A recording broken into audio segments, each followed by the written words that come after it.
I'm just so happy to introduce Dan to you. Probably many of you also know of his work.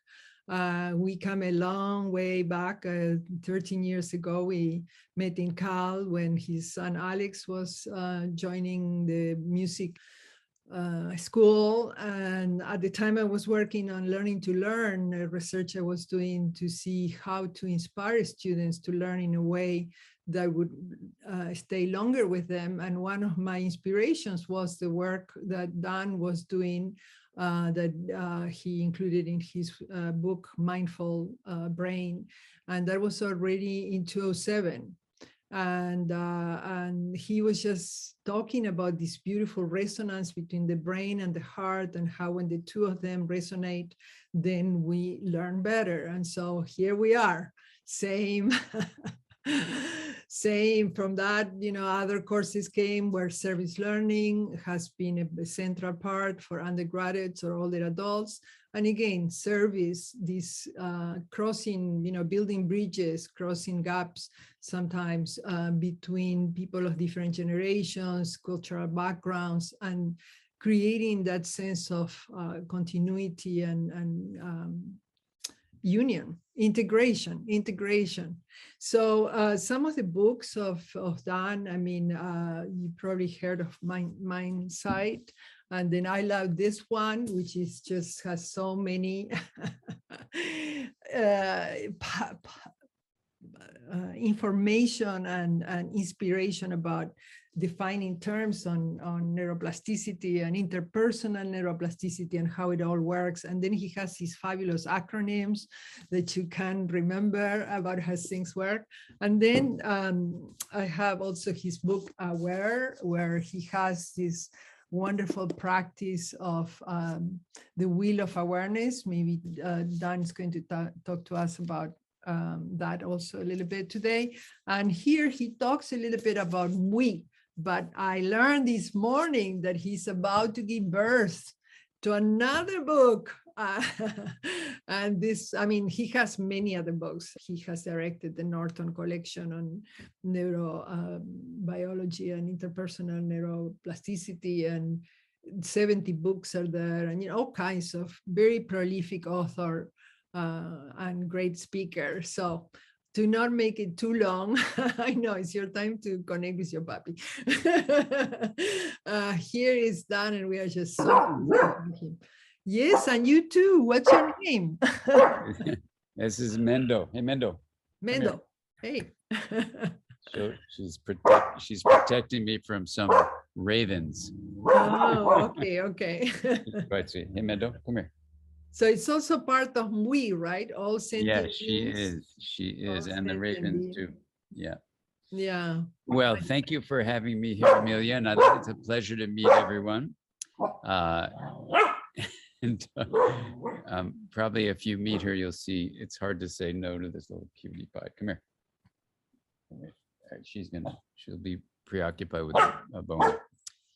So it's great to be here with you. And what I'd love to do is talk to you a little bit about things that would allow us to have a discussion. And if she's not quiet soon, 1 second. Let me just...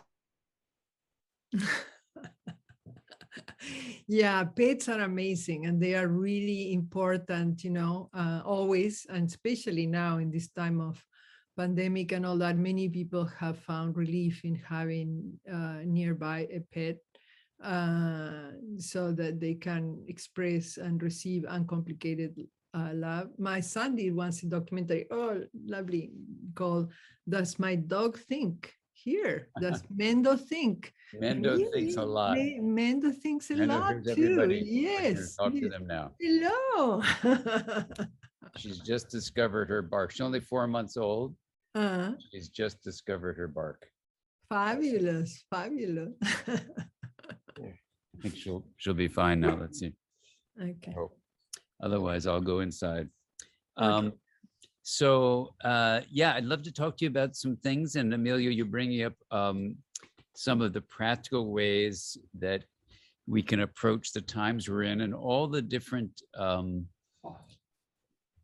work that you're doing to try to bring well-being into the world there are some, I think, foundational concepts about health, about the mind, about ways you can engage your focus of attention with awareness to create just unbelievably fascinating and important shifts in how your body constructs the molecules of well-being, and also to see how it can change the nervous system. And at the same time, these things you can train your mind to do can shift a sense of self toward, in many ways, what's a more healthful way of living for your individual life, and also collectively how we come to live on the planet. So it's kind of remarkable how the teachings of probably most indigenous cultures that I've heard about, as well as contemplative wisdom from meditative practices across the globe, have come to very common principles of living that are in contrast to the way modern culture, especially in countries like the United States, have encouraged separation and disconnection and an individualistic approach. So when we talk about how the mind constructs culture, we can see that the mind going down a certain path is not only unhelpful for the individual's mind that's participating in that culture, it becomes unhelpful for people across all levels of society, and even other organisms, plants and animals, that suffer because of certain tendencies of the human mind. So my own journey has been to deeply explore notions about the mind, about what the mind is and what a healthy mind might be, and then to think about actions we can take that can promote well-being, not only for individuals and couples and families, but for schools and institutions, for communities, and even when you think about the ecosystem, for our larger ecosystems in which we live. So whatever you'd like to do, Amelia, in terms of how to present this, I can go through some of those findings. We can open it up for questions from you or from discussion from the group. I'm here for you in whatever way that would be most useful and engaging for you. Thank you so much. I think we could start with the discussion of, you say often the mind, how to use the mind to change the brain, to change the mind. And I think that totally fits with what we are trying to do in this course of cultivating positive neuroplasticity on a daily basis.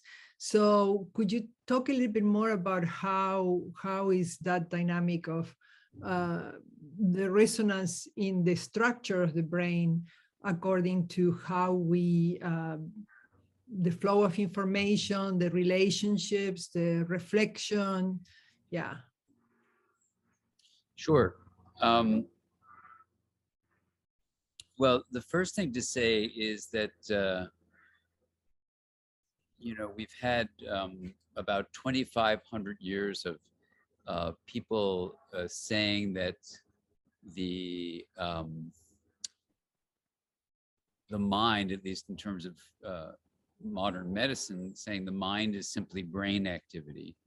Mm-hmm. And if a sense of who you are, your identity and how you belong is constructed by the mind, what that means is that everything is centered around the body, and the self is constructed from these mental processes that are both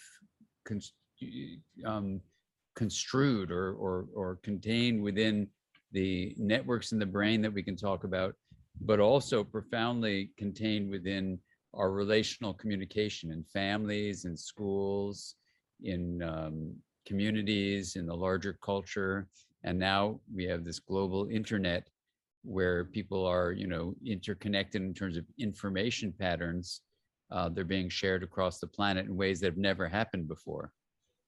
These are rapid shapings of kind of a global culture, if you will, which is not going in a particularly good direction. So, so then you could say, well, all right, what's the problem with saying the mind is just in the brain? And the problem with that is that, as William James said in 1890, the grandfather of modern psychology, that's so obvious, we'll just go along with that. But while it may be part of the story of what the mind is, it's only one part of a much bigger story. Sorry, Dan. Yeah.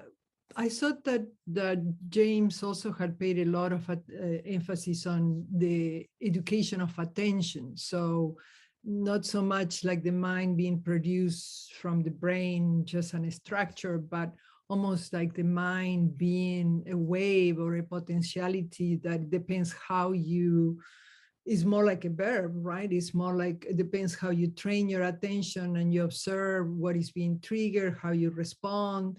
So I got a little bit lost there. Could you please explain? Certainly the issues like attention and memory and even religious experience, but it was all premised on the idea that all of that is brain activity. And so it was a very individual-centered approach. Even with the focus of attention, it's still, the individual doing this.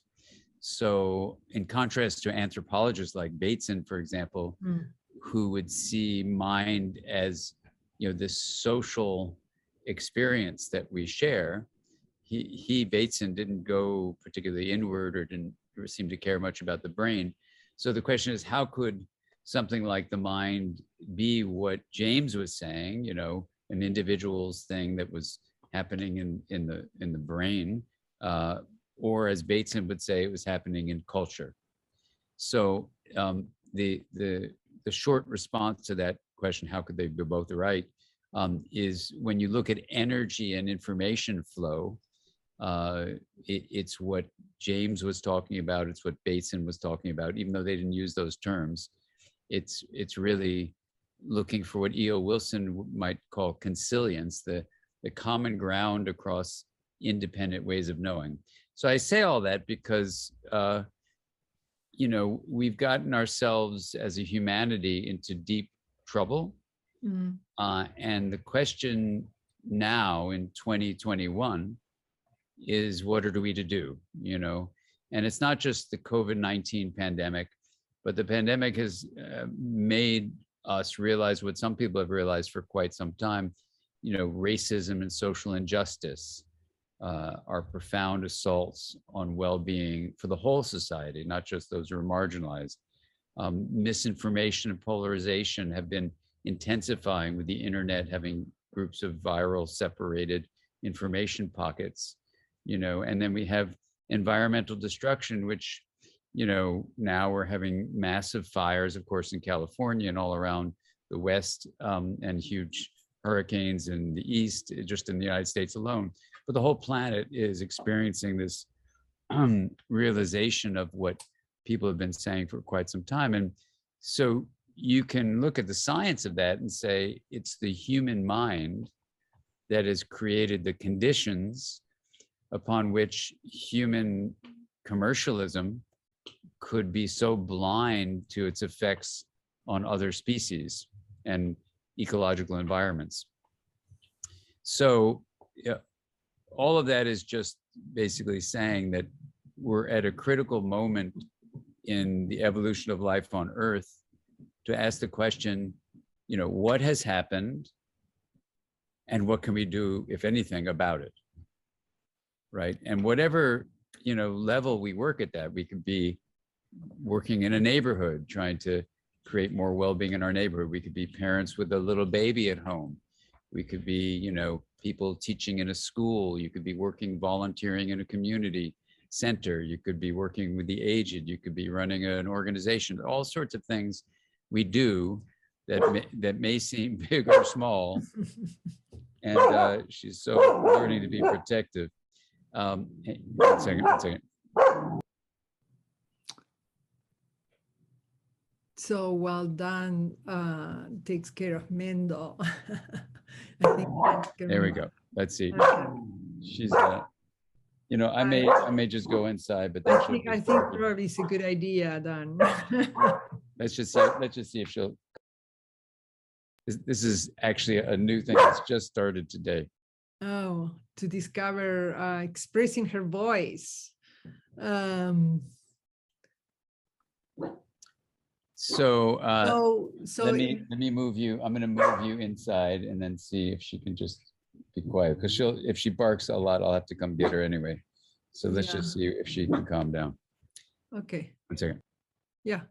So I'm going to continue talking to the group, and I welcome this moment to reflect that yes, the pandemic has showed us how interconnected we are, and many other factors that are happening, like the climate crisis and all that, is also showing us we do need to work together. The good news is that we can bring our expertise instead of thinking of individual expertise, that we can come back and collaborate, with each other and with other groups that we usually don't collaborate, to create this path forward. And every little action counts. In fact, the change comes from the individuals taking whatever initiative inwardly or also interpersonally. That's where the change is planted and seeded, and the only change that can happen. Because if we think just in very big terms, how can I be cultivating meditation when there is still war going on, or don't I care for all the other things? Of course you care, but then how can you change that situation? What the only thing that you have direct control on or direct influence in is you and your group and your daily life. So I think in that sense, that's the bad news. And the good news is that we have a choice, and that's the good news. The bad news is that there is a lot of work to do, but it's also an inspiration, it's an opportunity. Okay, and here we have Dan back with us. Sorry about that. No, this is okay. We were talking about how the good news and the bad news. The bad news is that there is a lot of work to do. The good news is that that we can do it. That we can start by working in ourselves and also working in groups, and that every little action counts. And that the humanity has gone through, different kinds of crisis, and from 2,500 years old, from classical yoga, from whatever, they always had said, the problem comes from this illusion, this identification with an individual self. And Buddhism says the same, China, all the old traditions, ancient traditions in America, in Latin America, everywhere, they all point to the fact that we are not separate, that when we are harming another person or when we are harming the planet, we are harming ourselves. That this, yoga, the second sutra of the Yoga Sutras of Patanjali is, yoga is a cessation of the fluctuations of the mind. And the third sutra is so that the observer doesn't confuse itself what is being observed, so that it doesn't identify like a separate self, like an individual separate self. So I'm so glad that we are coming back and putting science in the service of ancient wisdom, and that we are finding practical ways and approaches so that more people can open up to these experiences, right? Yeah, well, it's a really interesting journey to start talking about the notion of what the self is and what the next steps might be. So, in my own experience, not being trained in contemplative practices directly, but teaching with people in that tradition, and not being someone of an indigenous culture, but of learning from people who are indigenous elders in different cultures. There's a moment now where we can say, okay, well, has modern thinking, and I used to say the word Western, and I once presented this to His Holiness the Dalai Lama at a meeting we were both teaching at, and he really pushed back hard on me and said, do not call that Western. That's all over the planet now. Right. And it's wrong to call it Western. So it may have been derived from European sources, and it certainly might be, understandably referred to as Western, but we should consider that it is a modern kind of view. And the modern view would be then of a separate self. And you can see things that are so embedded in our culture that we sometimes don't even question whether the self is in your body. So if there are 21 of us here on this screen, we say, there are 21 selves that are here. So in my teaching just a bit with people like the Dalai Lama and scholars like Jack Kornfield about Buddhist teaching, I've had the opportunity to learn from them about a Buddhist approach to the self. And even in that approach, there's some interesting differences and discussions about whether the self is, in some people's point of view, an illusion that needs to be dissolved. Other people would call it a delusion, which is a psychotic belief, not just an illusion, which is a misperception. And others would say that any narrative about a self is a false narrative because the self doesn't exist.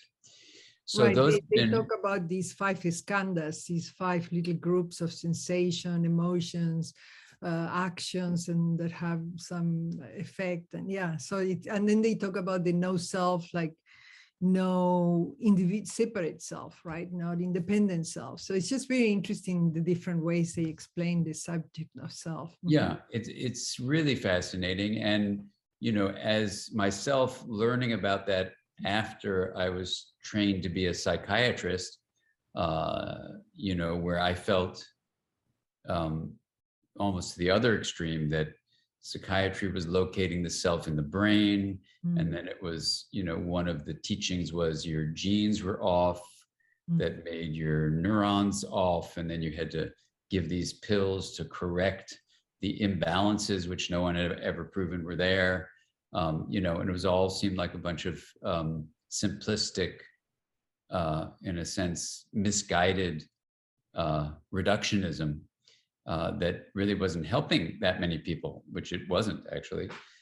So psychiatry at the other extreme was saying, yeah, there is a self and the self is your brain. And so, that's the deal. And that also seemed pretty extreme.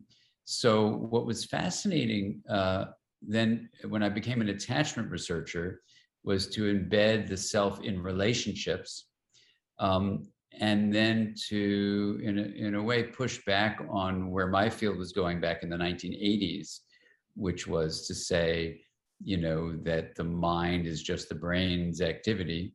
And then in the 90s, the decade of the brain, to participate in, with some of my colleagues in an all-out effort to fight against the reductionism of psychiatry's dominance in the field of mental health. That's where this series of books, we now have over 80 textbooks. It's the largest mental health series in the world. And our stance is the mind is not the brain. And that really makes some straightforward neuroscientists really agitated. And we say it's more than the brain. It's not that it doesn't include the brain. And so then you can say, well, what is it? So when we're talking about energy and information flow, just following the line of scientific reasoning, you then realize that skull nor skin are impermeable boundaries from which that flow comes through. And then again, this is before I got exposed to people like Jack or the Dalai Lama, or even people teaching indigenous teachings, that flow is a part of what in mathematics we call a system. Mm-hmm. In the 1980s, a number of scientists, including mathematicians, started studying certain systems that had the qualities of being open and capable of being chaotic, and what's called nonlinear, meaning a small input led to large and very difficult to predict results. And when those three features are present, it's called a complex system. And complex systems have something called emergence. Right. So, in reading about this in the late 80s, it felt like there was something there, even though it was math, that could inform both the embodied and especially embrained and skulled part of the brain, the mind. And then you would also understand the relational aspect of the mind if you could take like what Bateson said and say he was talking about relational systems, and what the brain scientists, like a number of the people publishing things in the late 80s and early 90s, when we can look under the skull, were saying about the brain. Then you could say, well, energy and information flow is what the system is made of. But then, and this became, I think, awkward for a number of people who committed their careers to this, then you would say that you can't just put a human being in a brain scanner and saying you're picturing their mind. That's actually an error. But okay, so let me stop you just for a moment to try to decodify this in what I'm hearing, and perhaps also making a bridge to our students. So you are talking about, if I'm understanding correctly, and please correct me if I'm not, that you're talking about two different ways to go beyond the understanding that the mind would be at the brain. On the one hand, that is not just the brain, it's the whole system of the organism, also with the heart and the guts, and so not just taking the structure of the brain, but the whole embodiment. And on the other hand, you're also adding that at the same time, it goes beyond the bag of skin and is relational. So it keeps resonating, and that there is, in that resonating, there is a lot of potentiality that then can come manifest in a particular way. So for example, when we are relating to our mentors or our family or our child or even to our dog, there are different ways that we can respond, and then how we respond instead of reacting, that creates also something, new grooves in our brain for more of that same action. Is that more or less what you're saying? Yeah, exactly, Amelia. That's right.